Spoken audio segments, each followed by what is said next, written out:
നമസ്കാരം, എൻ്റെ പേര് ഡോക്ടർ അഖിൽ തോമസ് ജേക്കബ്. ഞാൻ കോഴശ്ശേരി മുത്തൂറ്റ് ക്യാൻസർ സെന്ററിലെ സർജിക്കൽ ഓങ്കോളജിസ്റ്റാണ്. ഇന്ന് നമ്മൾ ചർച്ച ചെയ്യാൻ പോകുന്നത് ആമാശയത്തിന്റെ ക്യാൻസറിനെ കുറിച്ചാണ്, അതായത് carcinoma of stomach. Carcinoma of stomach വളരെ അഗ്രസീവ് ആയിട്ടുള്ള ഒരു ട്യൂമറാണ്.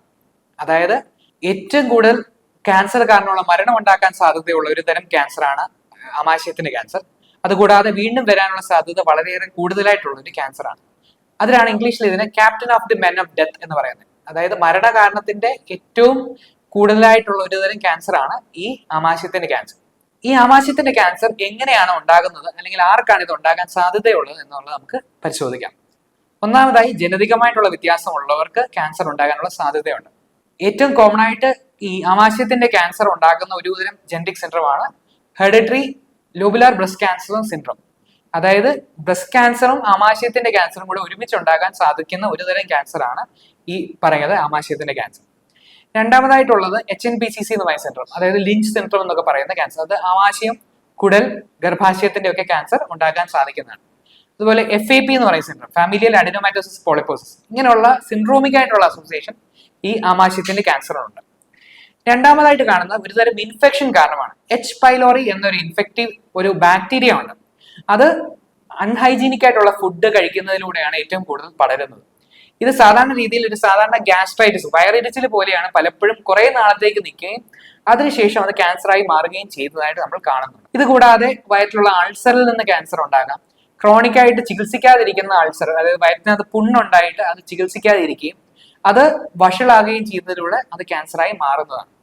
അതുപോലെ സ്മോക്ഡ് ഫുഡ് കൂടുതലായിട്ട് കഴിക്കുന്നത്, അത് പഴയ കാലത്തൊക്കെ ഫ്രിഡ്ജിന്റെ ഒക്കെ ഉപയോഗം ഇല്ലായിരുന്ന സമയത്ത് പുകയ്ക്കുകയും അല്ലെങ്കിൽ ഉപ്പിലിട്ട് വെക്കുകയും ചെയ്യുകയും ഒത്തിരി നാളെ ശേഷം ഇറച്ചി മീനൊക്കെ അത് ഉപയോഗിക്കുകയും ചെയ്യുന്നതിലൂടെ ഈ ക്യാൻസർ ഉണ്ടാകാനുള്ള സാധ്യത കൂടുതലാണ്. എന്നാൽ ഇപ്പൊ ഫ്രിഡ്ജിന്റെ ഉപയോഗത്തിന് ശേഷം ഇതുപോലുള്ള റിസ്ക് ഫാക്ടേഴ്സ് കുറച്ച് കുറഞ്ഞതായി കാണാം. ഇപ്പോൾ H. പൈലോറി ഒരു മേജർ റിസ്ക് ഫാക്ടർ ആയിട്ട് നമ്മൾ കാണും. അപ്പോൾ ആമാശയത്തിന്റെ ക്യാൻസർ നേരത്തെ കണ്ടുപിടിക്കാൻ സാധിക്കുമോ എന്നുള്ളതാണ് അടുത്ത ചോദ്യം. ആമാശയത്തിന്റെ ക്യാൻസർ എൻഡോസ്കോപ്പി, അതായത് വായിലൂടെ ഒരു കുഴലിറക്കി നമുക്ക് നോക്കുന്നതിലൂടെ ക്യാൻസർ ഉണ്ടോ എന്നുള്ളത് നമുക്ക് നേരത്തെ കണ്ടുപിടിക്കാൻ സാധിക്കുന്നതാണ്. പക്ഷെങ്കിൽ പലപ്പോഴും ഇത് ഒരു യൂഷ്വൽ റെക്കമെൻഡേഷൻ ആയിട്ടുള്ളതല്ല. ജപ്പാനിലൊക്കെ വളരെയേറെ ക്യാൻസർ, അത് ആമാശയത്തിന് ക്യാൻസർ ഉള്ളത് കൊണ്ട് ജപ്പാനിലൊക്കെ ഇത് റെക്കമെൻഡേഷൻ ആയിട്ടുണ്ട്. നമ്മുടെ നാട്ടിലൊന്നും ഈ റൊട്ടീൻ എൻഡോസ്കോപ്പി റെക്കമെൻഡഡ് ആയിട്ടുള്ളതല്ല.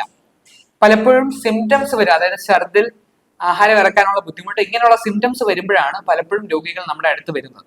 അങ്ങനെ വരുമ്പോൾ പലർക്കും അത് വ്യാപിക്കുകയും ചികിത്സിച്ച് പൂർണ്ണമായിട്ട് മാറ്റാൻ സാധിക്കാത്ത രീതിയിൽ ആകുകയും ചെയ്യുന്നതായി നമ്മൾ കാണും. ഈ സിംറ്റംസ് നേരത്തെ കണ്ടുപിടിക്കുന്നതാണെങ്കിൽ, അതായത് ഈ സിംറ്റംസ് വരുമ്പോൾ നമ്മൾ അത് ഇഗ്നോർ ചെയ്യാതിരിക്കുക, അതായത് ആരെയും കാണിക്കാതെ നമ്മൾ തന്നെ ഓവർ ദ കൗണ്ടർ മരുന്നുകൾ, അതായത് ഗ്യാസിന് മരുന്നൊക്കെ കഴിച്ച് ഇതിനെ ഇഗ്നോർ ചെയ്യുന്നതിലൂടെയാണ് പലപ്പോഴും ഇത് പഴകുകയും ക്യാൻസർ വളരുകയും അത് നമുക്ക് ചികിത്സിച്ചാൽ മാറ്റാൻ പറ്റാത്ത രീതിയിൽ ആകുകയും ചെയ്യുന്നത്. അപ്പോൾ ഇതുപോലുള്ള വയറിരിച്ചിൽ, ഛർദിൽ, അങ്ങനെയുള്ള സിംറ്റംസ് ഉണ്ടെങ്കിൽ ഒരു സ്പെഷ്യലിസ്റ്റിനെ കാണിക്കുക. അവര് അത് അസുഖമുണ്ടോ അല്ലെങ്കിൽ എന്ത് തരം അസുഖമാണെന്നുള്ളത് നിർണ്ണയിക്കാൻ ശ്രമിക്കുകയും അതിലൂടെ നമുക്ക് അസുഖം നേരത്തെ കണ്ടുപിടിക്കുകയും ചെയ്യാൻ സാധിക്കുന്നതാണ്.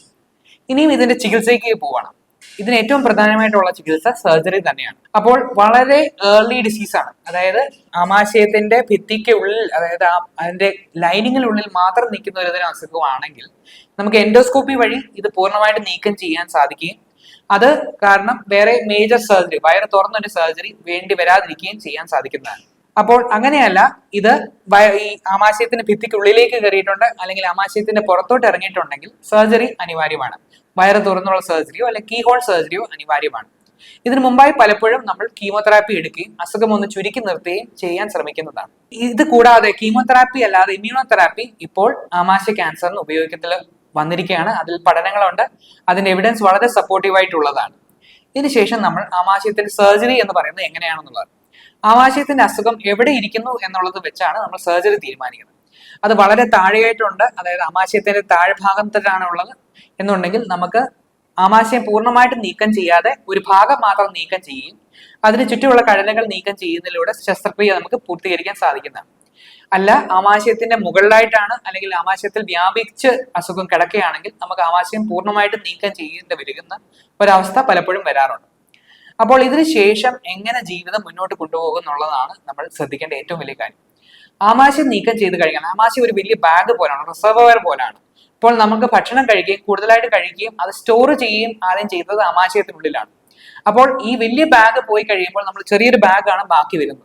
അങ്ങനെ വരുമ്പോൾ നമുക്ക് മുൻകാലങ്ങളിൽ പോലെ വലിയ രീതിയിൽ ആഹാരം കഴിക്കാൻ സാധിക്കുന്നതല്ല, അല്ലെങ്കിൽ കുറെ ആഹാരം നമുക്ക് കഴിക്കാൻ സാധിക്കുന്നതല്ല. വളരെ കുറച്ച് എമൗണ്ട് മാത്രമേ നമുക്ക് ഒരു സമയം കഴിക്കാൻ സാധിക്കുകയുള്ളൂ. അതിനുശേഷം നമ്മൾ ഇടയ്ക്കിടയ്ക്ക് ഷോർട്ട് ഫ്രീക്വന്റ് മീൽസ് ആണ് നമ്മൾ പറയുന്നത്. കുറച്ച് എമൗണ്ട് ഇടയ്ക്കിടയ്ക്ക് കഴിക്കുക എന്നുള്ളതാണ് പലപ്പോഴും ആമാശയത്തിന്റെ ക്യാൻസർ ശസ്ത്രക്രിയയ്ക്ക് ശേഷമുള്ള ആൾക്കാർക്ക് നമുക്ക് അഡ്വൈസ് ചെയ്യാൻ പറ്റുന്നത്. അതുകൂടാതെ ഫ്ലാറ്റ് ആയിട്ട് കിടക്കുകയാണെങ്കിൽ, എസ്പെഷ്യലി നമ്മൾ ആമാശയം ഫുള്ളായിട്ട് എടുക്കുന്നതാണെങ്കിൽ, ഫ്ലാറ്റ് ആയിട്ട് കിടക്കുന്നതാണെങ്കിൽ പുളിരസം മുകളിൽ കയറി വരാനും അത് ലങ്സിലേക്ക് പോകാനുള്ള സാധ്യതയൊക്കെ ഉണ്ട്. അപ്പോൾ എപ്പോഴും കട്ടിലിന്റെ തലഭാഗം പൊക്കി വെക്കാനാണ് നമ്മൾ എപ്പോഴും അഡ്വൈസ് ചെയ്യുന്നത്.